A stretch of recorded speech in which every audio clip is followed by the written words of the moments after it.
Hi, and welcome to Medical Malfunction. Yes, there was a little tiny break there. As always, things happen. This was a shocker, and a lot has happened. Um, but it is annual enrollment time, so I have been kicking it off and making sure that you all are getting ready for that. We're all getting ready for that because that's what this channel is about. It's about navigating your benefits, navigating life, and life doesn't stop just because stuff happens, but it's been quite a month. Mhm. So I'm going to start with an update on my medicine, and then I'll keep going with all the benefits updates. So you're ready for annual enrollment because that's what we're about here. So I'm going to start with the heavy stuff. Just get it out of the way. As you know, or maybe you don't, there's my little poster in the back. Where is it? Blunt trauma. The unexpected surprise was I wrote and directed a movie, a comedy movie. That was in June into July and got into a comedy festival. And our little fabulous 4 team is down to 3 because within a month of the premiere, we lost someone who has been a guest on this channel. We haven't had that many guests, so like I said, it was kind of a shock. It's been a shock. So Miss Mia left us on September 1st. Happened pretty quick. Oh man. So yeah, it's been quite a month. Wow. Thought I had this under control, but I guess I didn't. And we had plans to do quite a number of series, which I still plan to do. We're going to talk about, we had a 3-part series planned to do about managing medical debt, and I'm going to honor that because that's something that she and I talked quite a bit about. And I want to honor, unfortunately, didn't get it. It happened so fast, y'all. It happened so quick. That stubborn little shit made it to that premiere. She made that movie. She was the star of that show, and she just made it such a thing. And but she also, was managing a lot of medical expenses, just like I am. Everything that's happened. I mean, in January, they're always given a year, maybe 2. And we had just gotten the news that she was given, 5 years, maybe 20, and then she was gone in a month. And here I sit right now with a much better prognosis than ever expected. But, I got to pay off about $45,000 worth of medical expenses. And there she is dancing it up in heaven, right? So that's how these things go. You just never know. So here I have this channel trying to pay off some medical expenses that I clocked up, and I relocated. I changed states. How many states did I move? 8 states, I guess. Back to some beautiful scenery, but less expensive way.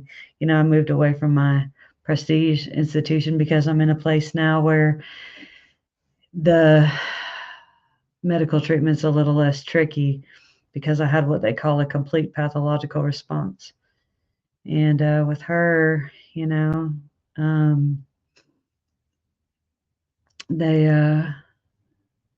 show you a little bit more about, I mean, they were not going to do chemo and stuff again because they were like, oh, you just need this little pill. But some other things happened. And, she ended up having some intestinal blockages that turned out to be the complication so it was kind of about the cancer and kind of not. It was a bit of both. And, so, but she turned out to be I kept joking, she was my cancer bestie I never wanted, but totally needed. So I'm going to try to honor her and talk about the things that we did talk about and keep going here and share the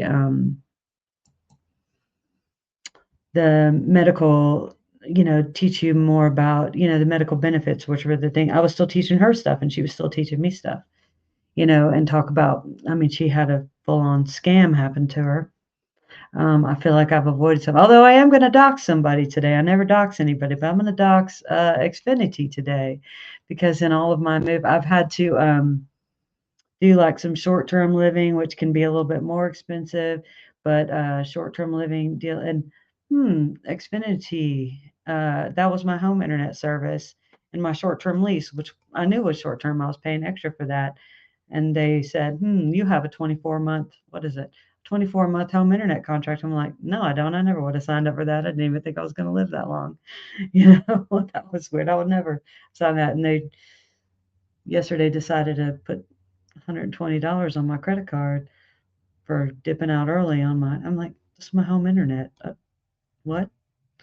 So I'm going to dox, well, I never dox anybody, but I'm going to dox them. I'm like, if 120, while I was on trying to sort this out, they were texting me saying, oh, we're not going to refund you that. And I thought, that's just bad business. It's not even about the money. It's about, I was like, that seems odd because I know I wouldn't have signed a 24-month contract knowing I didn't even have any intent on staying in this place that long. I was there for prestige care, and I knew it was temporary. I would have that was so odd to me. And while I was on with their customer service, they were texting me that they already were not going to back down on that charge, which I knew I hadn't signed up for. I was looking at the paperwork myself. I was like, oh, that's just bad business.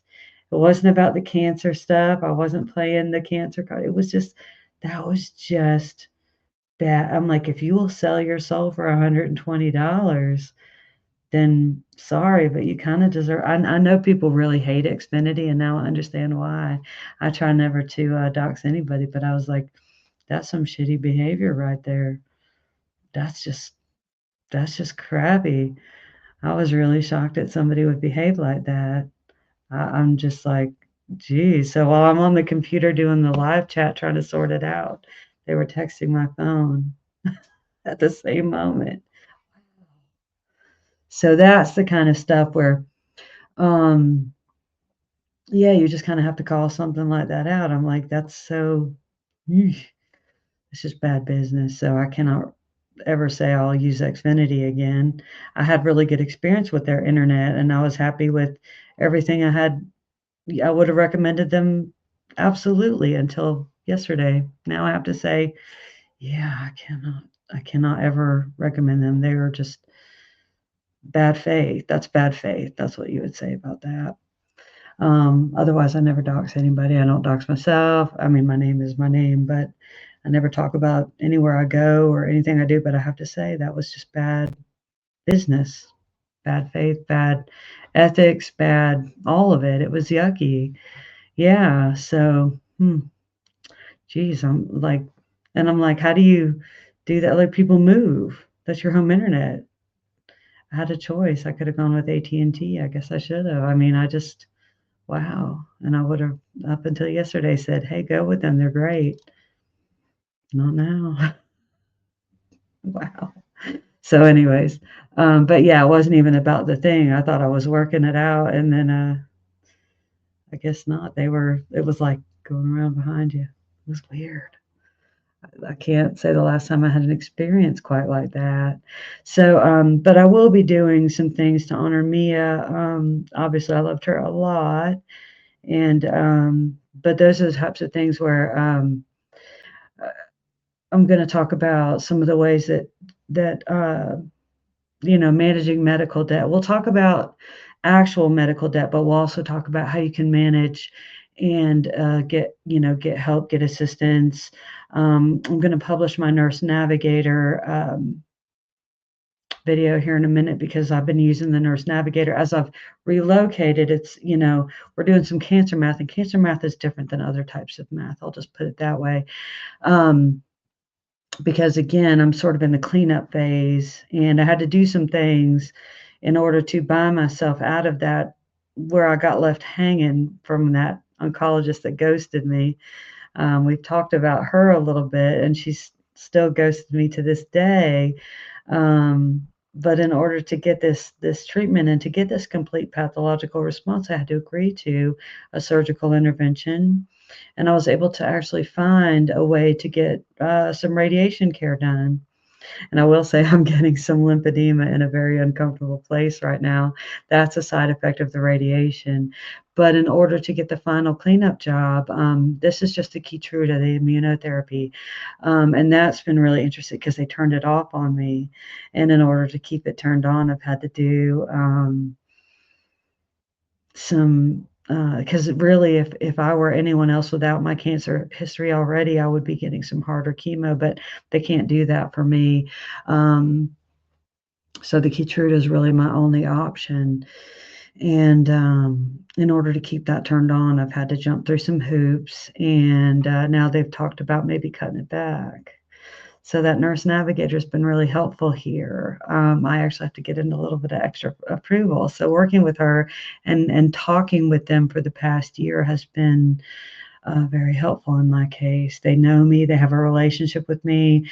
Does it feel risky to me? Yes, it's disclosing a lot of information to someone who works on behalf of your employer sponsored health insurance, nurse navigation inside of your health insurance plan. But it's turned out to be really helpful at this moment because she's the one who can actually make the prior authorization happen. It should have happened now. I'm actually 2 weeks late on my Keytruda right now, but that's okay. They could just say no. They have said no. They turned it off at the beginning of the year. My oncologist couldn't even make it happen, but this nurse navigator's been super helpful. And like I said, I've had to jump through.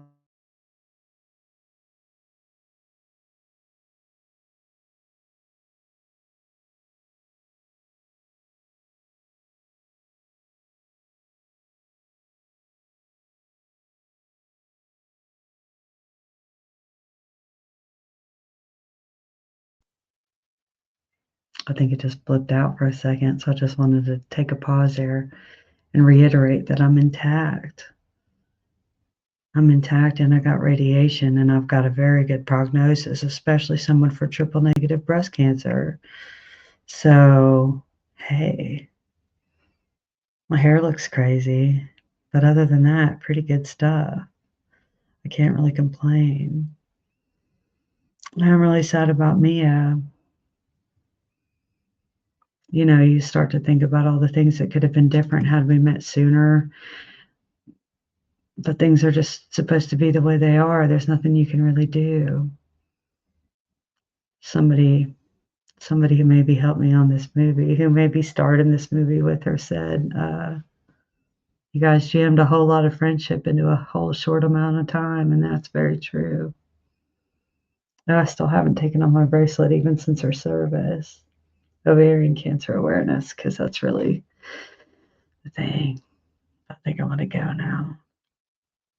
But that's the update on my medicine. And I really miss Mia, but